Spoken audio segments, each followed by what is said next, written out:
한절한 끼와 함께 하시는 동역자 여러분들 주님의 이름으로 환영하고 축복합니다. 반갑습니다. 서정훈 목사입니다. 네, 가끔 교회에서나 교회 주변에서 만나는 분들이 저에게 이렇게 인사하십니다. 요즘 끼니 잘 챙겨 먹고 있습니다. 감사합니다. 네, 그런 인사를 받을 때면 얼마나 마음이 뭉클하고 감사한지 모르겠습니다. 제가 처음에 시작할 때도 말씀드렸던 것 같은데요. 제목을 한절 한 끼로 정한 데는 이유가 있습니다. 우리가 참 바쁜 일상을 살아가고 있는데 하루 단 한 절의 하나님의 말씀이라도 붙들고 묵상하고 그 말씀으로 하나님께 기도를 올려드린다면 그것이 하루 한 끼의 영혼의 양식이 되지 않을까 하는 마음으로 시작하게 되었습니다. 어느덧 제가 업로드한 영상을 보니까 72개더라고요. 네, 물론 처음에는 코로나19의 영향으로 시작하게 되었지만 제 개인적인 목적, 이유가 있었습니다. 저는 속사람이 엄청 연약한 사람이거든요. 그래서 너무나 쉽게 죄의 유혹에 넘어지고 감상에 한번 빠져들면 헤어나질 못하는 그런 사람인데 이렇게라도 하나님의 말씀을 붙들지 않으면 그렇게 죄성이 너무나 강한 존재이기 때문에 저에게 있어서도 매일 이렇게 한 절 한 끼를 억지로라도 꾸역꾸역 먹어야 영적으로 버티고 살아낼 수 있는 살고 싶은 마음에 이렇게 시작하게 되었다고 고백하면서 오늘 한 절 한 끼 시작해 보도록 하겠습니다. 오늘 9월 5일 한 절 한 끼 본문은 예레미야 28장 1절부터 17절까지의 말씀입니다. 저는 그 중에 마지막 2절 16절 17절 말씀을 중심으로 묵상해 봤는데 말씀을 봉독해 드리겠습니다. 그러므로 여호와께서 이같이 말씀하시되 내가 너를 지면에서 제하리니 내가 여호와께 패역한 말을 하였음이라. 내가 금년에 죽으리라 하셨느니라 하더니 선지자 하나냐가 그의 7째 달에 죽었더라. 아멘. 오늘 본문에는 2명의 선지자가 등장합니다. 우리가 잘 아는 예레미야 선지자, 그리고 또 하나는 하나냐, 발음하기도 힘든데요. 하나냐라는 거짓 선지자입니다. 이 하나냐가 성전 뜰에 서서 제사장과 모든 백성들을 향해서 거짓 예언을 늘어놓기 시작합니다. 참 뻔뻔스럽게도 자기가 만군의 여호와 하나님의 보내심을 받은 사람이라고 사칭하면서 예레미야와 정반대의 거짓 예언을 하고 있는 거죠. 더 이상 하나님의 심판은 없을 것이며 바벨론의 포로로 잡혀갔던 사람들도 2년 만에 다시 돌아올 것이다. 그리고 성전 물품과 기구들도 다시 되돌려 받을 것이다 라는 내용입니다. 여러분, 줄곧 하나님의 심판을 예언하던 예레미야의 말과 그와 정반대의 예언을 하고 있는 하나냐, 여러분들이 유다의 백성들이라면, 지금 성전에 있는 제사장과 백성들이었다면 누구의 말에 더 감동을 먹었겠습니까? 당연히 하나냐가 아니겠습니까? 그동안 멍에를 메고 다니면서 하나님 심판을 예언하던 예레미야의 말을 듣고 있느라면 뭔가 찝찝하고 또 뭔가 자유하지 못한 마음이 있었는데 오늘 이 하나냐의 말을 들으니까 이제 좀 안도의 한숨이 쉬어지고 마음의 안정이 되는 것 같은 느낌이 들지 않았겠어요? 그럼 그렇지, 하나님께서 우리를 완전히 버리시겠어? 하나님의 징계는 그리 오래가지 않아. 늘 그러셨던 것처럼 이제 곧 우리를 용서하시고 다시 받아주실 거야. 그러니까 우리 조금만 더 버텨보자. 네. 하나님의 말은 그야말로 위로와 희망을 주는 메시지였을 것입니다. 이 하나냐의 듣기 좋은 거짓 예언을 가장 좋아했을 사람이 누구일까요? 아마도 유다의 왕과 제사장들이었을 겁니다. 왜냐하면 자기들의 권력 기반인 이 나라와 성전이 망하지 않는다고 하니까 그렇죠.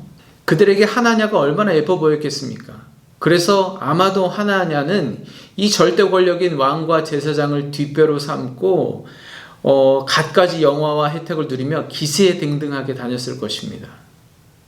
저는 솔직히 오늘 말씀을 묵상하면서 오늘만큼은 좀 여러분과 나누고 싶지 않다라는 그런 마음이 있었습니다. 그래서 이제 앞부분에 서론을 좀 길게 한 이유가 그건지도 모르겠는데요. 제가 말씀을 묵상하면서 저에게 주시는 마음이 있었습니다. 또 깨달음도 있었습니다. 그런데 그걸 있는 그대로 여러분과 나눈다는 게, 게다가 유튜브 영상의 기록으로 남긴다는 것도 큰 부담이었습니다.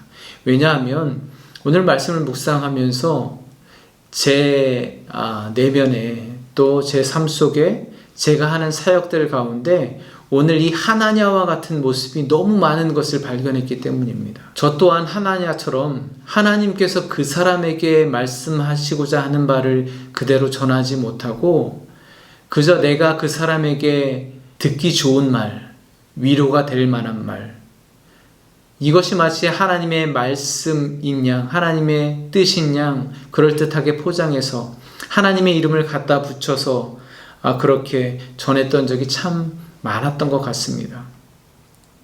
그러면 듣는 사람이 일단 좋아하고, 또 은혜와 위로가 되는 것 같고, 그러면 또 내가 대접받는다고 착각했던 것 같습니다.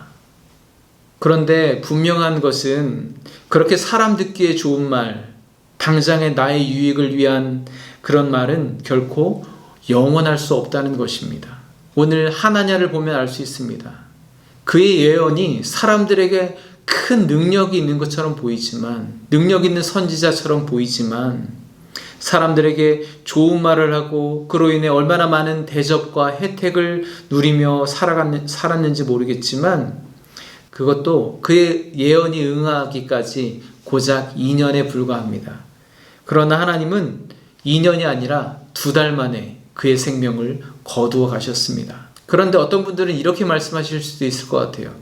지금 나라의 상황이, 사회적 상황이 너무나 암울하고 절망 가운데 빠져 있으니까 사람들에게 희망을 주기 위해서 하얀 거짓말을 한 게 아닌가. 그러니까 수단은 잘못되었지만 목적은 그래도 좀 이해해 줄 수 있지 않을까? 그런데 여러분, 오늘 말씀을 통해서 우리가 알 수 있는 것은, 하나님은 그의 거짓 예언을 그저 거짓말하는, 사기치는 정도의 문제로 보지 않으셨다는 것입니다. 오늘 16절 말씀에서 이렇게 표현하고 있죠. 내가 너를 지면에서 제하리니 내가 여호와께 패역한 말을 하였음이라. 내가 금년에 죽으리라. 그리고 2달 만에 생명을 거두어 가셨습니다. 여러분, 하나님의 이름으로 행하는 모든 말과 행동, 내가 하나님께서 세우신 사역자로서 행하는 모든 것들은 비록 그 대상이 사람일지라도 그것을 받으시는 분은 여호와 하나님이십니다. 저는 이 말씀을 묵상하면서 너무 섬뜩한 거예요. 그런데 여러분, 저만 그러면 안 됩니다. 여러분들도 조금 이상의 부담감을 좀 느끼셨으면 좋겠습니다. 우리가 그리스도인으로 살아가면서 행하는 모든 것은 비록 사람에게 보여질지라도 결국 받으시는 분은 하나님이십니다. 오늘 본문을 보면 예레미야가 처음 바벨론의 멍에를 메어야 된다라고 하면서 실제로 자기 목에 멍에를 메게 되는데, 4년이 지나도록 그는 계속해서 그 멍에를 메고 살았던 것 같습니다. 유다 백성들이 메어야 할 멍에가 예레미야 자신에게도 멍에였던 것이죠. 그도 그것을 당장 벗어버리고 싶었겠지만 그는 수년 동안 그 멍에를 메고 하나님 앞에 겸손히 순종했던 사람이었습니다. 저는 바로 저것이 하나님의 말씀을 전하는 자의 모습이어야겠구나라는 생각을 해봤습니다. 저것이 말씀으로 사는 사람이고, 또 그것이 사람의 말로가 아닌 하나님의 말씀으로 주시는 위로함인 것을 깨닫는 시간이었습니다. 요즘 많이 듣는 말 중에 하나가 코로나19로 모든 것이 멈춰버린 것 같다라는 말입니다. 그런데 어느덧 가을이 되었습니다. 벌써 토요일, 이번 주를 마무리하는 시간이 되었습니다. 오늘도 일하시는 주님, 오늘도 여러분의 심령에 말씀하시는 하나님으로 절대적인 위로를 얻으시는 복된 주일 되시기를 간절히 축복합니다. 기도하겠습니다. 하나님, 나의 만족과 유익을 위해, 사람의 기대를 채워주기 위해 하나님의 말씀을 사람에게 듣기 좋은 말로 포장하고 왜곡하지 않았는지 돌아보게 하여 주시옵소서. 주님, 우리가 믿는 자로 살아가는 모든 영역, 모든 순간이 비록 사람에게 보여지는 것일지라도 받으시는 분은 하나님이심을 잊지 않게 하시고, 하나님을 의식하며 사는 자로 서게 하여 주시옵소서. 예수 그리스도의 이름으로 기도합니다. 아멘. 네, 여러분 지난 한 주간도 고생 많으셨습니다. 평안하십시오. 다음 주 월요일 아침에 뵙도록 하겠습니다. 감사합니다.